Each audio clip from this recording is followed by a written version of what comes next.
When I first walked into the gym with my husband, I didn't expect to be humiliated. My name is Judith, and for years I had quietly supported him in everything: his business trips, his hobbies, his late nights at the office. I thought we were solid. I thought marriage was a fortress, not a game. But that day, when the receptionist at the front desk looked me up and down, I realized how wrong I was. She was beautiful in a loud, obvious way. Perfect hair pulled back into a tight ponytail, nails painted blood red, and a smile sharp enough to cut glass. She barely acknowledged me when I signed in, but when my husband walked past, her face lit up like she had seen a celebrity. Then her eyes flicked back to me, cold and calculating. She leaned forward on the counter, her voice dripping with venom as she whispered just loud enough for me to hear, "You're not even woman enough for him?" The words stung. They weren't just an insult. They were a declaration, a message that this was her territory and I was an intruder.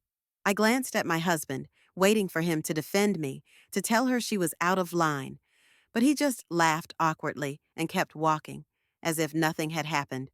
My heart sank. In that single moment, 1,000 suspicions came crashing down. The late night gym sessions, the sudden interest in fitness, the distance in our bed. It all made sense. I should have cried. I should have stormed out. But instead, I smiled. A calm, steady smile that I knew unnerved her. Because if there's one thing I've learned in life, it's that silence cuts deeper than any scream. Inside, though, I was already planning. If she thought she had won, if she thought she could taunt me in broad daylight and walk away unscathed, she had just written the opening chapter of her downfall. That night, I didn't argue with my husband. I didn't accuse him. I let him believe his secret was still safe, that I was the same naive wife he thought I'd always be. But when he fell asleep, I opened my laptop, logged into accounts he didn't even know I had access to, and started piecing the puzzle together. His messages, his gym payments, her little notes of motivation that she sent him late at night. It was all there, waiting for me like a trail of breadcrumbs. And as I read, anger transformed into something sharper: determination. This wasn't going to end in tears. This was going to end in fire. The more I uncovered, the more I realized how sloppy they both were. Late night chats, receipts for dinners I never attended, even a few selfies he'd taken in the gym office with her. It was laughable, really. They thought they were clever, that their little secret was invisible. But I saw everything. And instead of breaking down, I decided to play along. If she wanted to declare war, I would make sure she never saw the end coming. The next day, I walked back into that gym with my head held high. The receptionist, my husband's little side piece, leaned back in her chair, smirking like she had already won. She probably expected me to cry or beg. Instead, I was polite. I even thanked her for being so welcoming. The confusion on her face was priceless. She didn't know that I had already started putting pieces into motion. I began small. I chatted with other gym members, making friendly conversation, learning who was connected to who. I complimented trainers, got to know the managers, even shared laughs with staff at the juice bar. I wanted everyone to know me, to see me not as an outsider, but as someone who belonged there. Meanwhile, she stayed behind her desk, watching me with narrowed eyes, realizing her little kingdom was shrinking one smile at a time. Then came the real strike.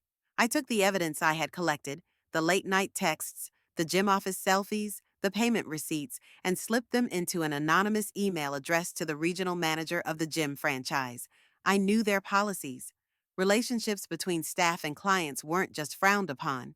They were grounds for immediate termination, and she wasn't just breaking rules. She was flaunting them. But I didn't send it right away. No, timing was everything. Instead, I went in one evening when I knew she'd be on shift. My husband walked ahead as usual, and she flashed him that flirtatious smile. Then, as if to twist the knife, she leaned toward me and said, "Maybe you should try a different gym. This one's a little too advanced for you." I just smiled. "Don't worry," I whispered back. "Advanced doesn't always mean smart." She frowned, confused, but by the time she figured it out, the email was already on its way. It only took 3 days for the storm to hit. 3 days before whispers started swirling through the gym like wildfire, staff whispering behind the counter, trainers throwing her strange looks, and even a few regular clients staring as though they knew something she didn't want them to. I walked in with my husband that morning, and for the first time, her smirk was gone. She looked pale, jumpy, like she was waiting for the floor to collapse under her. That was the day the regional manager showed up unannounced. He wasn't subtle about it either. Everyone noticed when he pulled her aside into the office, a thick folder in his hand. I didn't have to guess what was inside. I had filled it with every screenshot, every message, every proof of her arrogance. For nearly an hour, she sat behind that glass office window while voices rose and fell. At one point, her hands flew up in protest, and then she started crying. By the time the door opened again, her mascara was streaked, and the smirk that once made me feel small had completely shattered. Word spread fast. By the afternoon, everyone knew she'd been suspended pending investigation. She tried to carry on like nothing was wrong, but I could feel her burning holes in my back every time I walked past. The other staff didn't rally around her either. Some rolled their eyes, others avoided her completely. Without her power trip, she was just another employee who had made a very stupid mistake. My husband started to notice too. He grew restless, agitated. He snapped at me over nothing, and one night he blurted out, "Why don't you just stop coming to the gym?" I smiled sweetly and said, "Oh no, I love it here. I think I'll stay." He didn't know that his mistress's career was already on the chopping block, and the best part? I wasn't done yet. Because revenge isn't just about tearing someone down. It's about making them understand why. The final blow came faster than even I expected. A week later, she wasn't behind the desk when I walked in. No red nails tapping against the counter, no fake smile reserved for my husband. Just silence.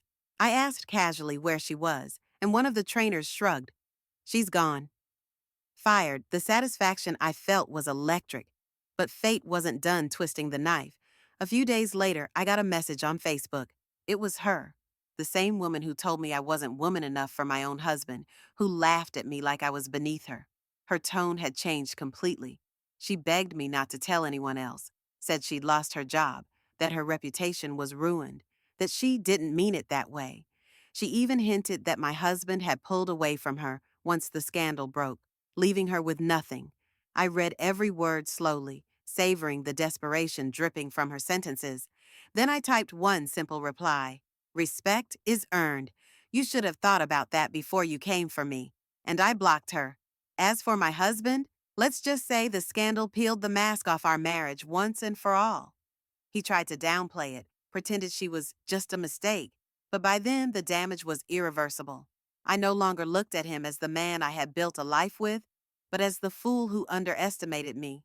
I didn't scream. I didn't beg. I let him sit in the silence of what he had destroyed, the same silence I had sharpened into my weapon. Now, when I walk into that gym, people know my name.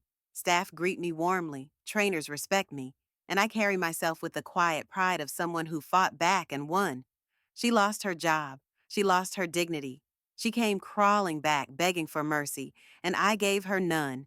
Because this wasn't just revenge, this was justice. And every time I step onto that gym floor, I remember the day she told me I wasn't woman enough. And I smile, because in the end, she learned exactly who I am.